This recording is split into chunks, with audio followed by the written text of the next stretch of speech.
نحمده ونصلي على رسوله الكريم اما بعد عن ابن عمر رضی اللہ تعالی عنہما قال رسول اللہ صلی اللہ علیہ وسلم اذا كذب العبد تباعد عنه الملك میلا من نطن ما جاء به او كما قال علیہ الصلاة والسلام۔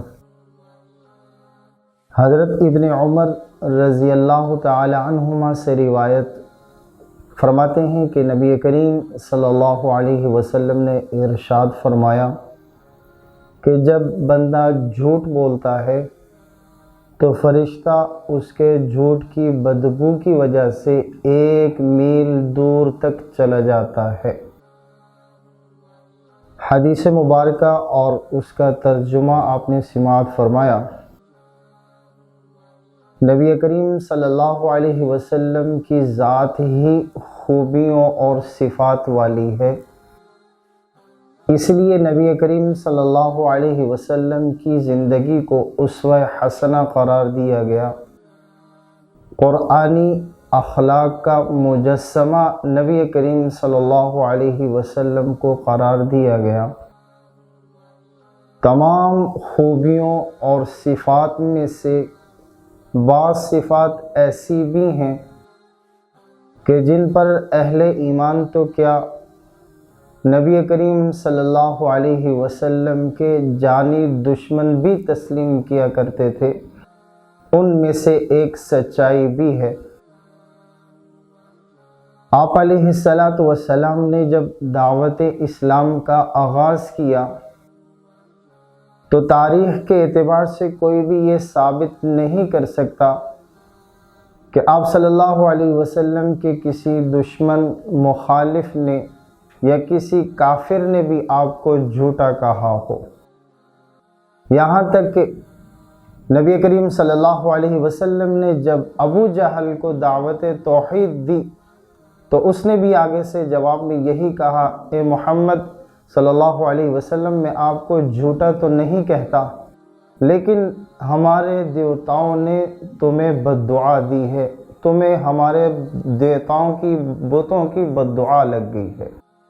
تو نبی کریم صلی اللہ علیہ وسلم نے اپنی عملی زندگی کے ذریعے امت کو یہ سکھایا اور تعلیم دی کہ اگر تم یہ چاہتے ہو کہ دنیا میں اسلام پھیل جائے اور کفار اس بات کو تسلیم کریں کہ تمہارا دین اسلام، تمہاری اسلامی تعلیمات سچائی پر مبنی ہے، تو تمہیں سچائی کا مجسمہ بننا ہوگا۔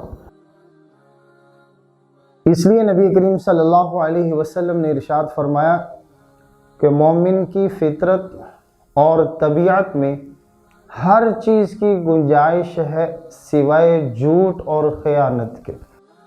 اور اسی طرح وہی ارشاد جو ابتدا میں میں نے آپ کے سامنے تلاوت کیا کہ بندہ جب جھوٹ بولتا ہے تو فرشتہ 1 میل دور اس سے چلا جاتا ہے، اس کے جھوٹ کی بدبو کی وجہ سے۔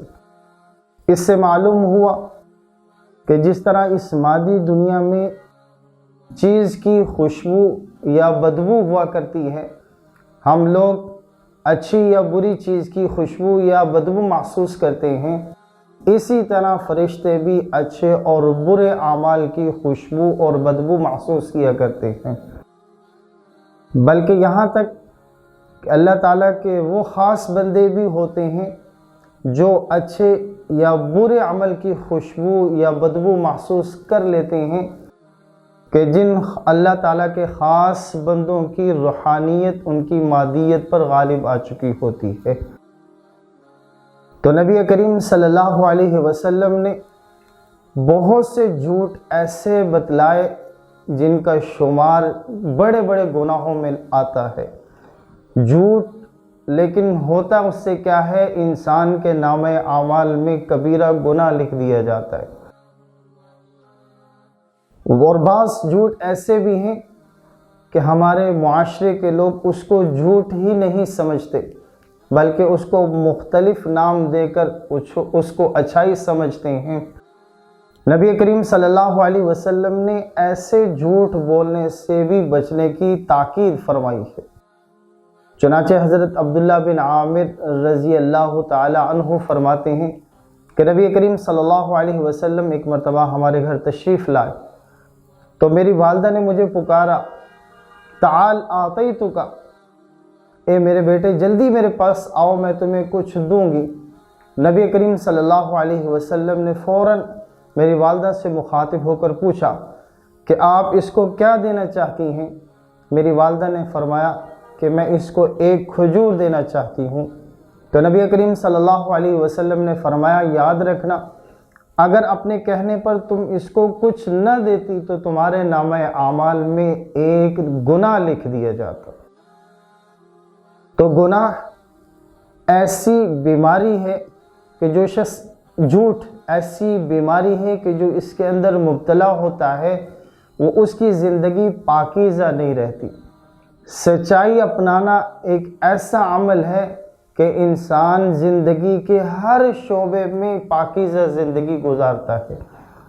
جھوٹ کو چھوڑ کر جو سچائی کو اپناتا ہے، جہاں دیگر دنیاوی اور اخروی انسان کو بشارتیں ملتی ہیں، وہاں سچ بولنے والا اس بڑے انعام کا بھی مستحق ہوتا ہے، جس کو حضرت عبداللہ بن مسعود رضی اللہ تعالی عنہ نے روایت کیا کہ نبی کریم صلی اللہ علیہ وسلم نے فرمایا کہ جو شخص سچ بولتا رہتا ہے، سچ کو اختیار کرتا ہے، اللہ رب العزت کے ہاں وہ سچا لکھ دیا جاتا ہے اور اس کو مقام صدیق عطا کر دیا جاتا ہے۔ تو جھوٹ ایک ایسی بیماری ہے کہ جس کو نبی کریم صلی اللہ علیہ وسلم نے سنگین گناہ شمار کیا۔ حدیث میں آتا ہے نبی کریم صلی اللہ علیہ وسلم نے ایک مرتبہ فجر کی نماز پڑھائی اور ایک دم کھڑے ہوئے اور عرض کرنے لگے کہ جھوٹی گواہی دینا اتنا ہی سخت گناہ ہے جتنا اللہ کے ساتھ کسی کو شریک ٹھہرانا۔ اور پھر سورہ حج کی آیت مبارکہ 3 مرتبہ نبی کریم صلی اللہ علیہ وسلم نے تلاوت کی، فرمایا وَاجْتَنِبُوا الرِّجْسَ مِنَ الْأَوْثَانِ وَاجْتَنِبُوا قَوْلَ الزُّورِ، کہ تم بتوں کی گندگی سے بچتے رہو اور جھوٹ کہنے سے بھی بچتے رہو۔ تو اس آیت کے طرز کلام کو دیکھیے کہ اللہ رب العزت نے اس آیت میں بتوں کی عبادت کو اور جھوٹ کہنے کو دونوں کو برابر کر دیا کہ جتنا سنگین اور سخت گناہ اللہ کے علاوہ کسی اور کی پوجا کرنا ہے، اسی طرح جھوٹی گواہی یا جھوٹ بولنا بھی سخت ترین گناہ ہے۔ اللہ رب العزت ہمیں سچائی اپنانے کی، سچے لوگوں کے ساتھ اور سچے لوگوں کی صحبت اختیار کرنے کی توفیق عطا فرمائے تاکہ ہماری دنیا اور آخرت بہتر ہو سکے۔ وآخر دعوانا ان الحمد للہ رب العالمین۔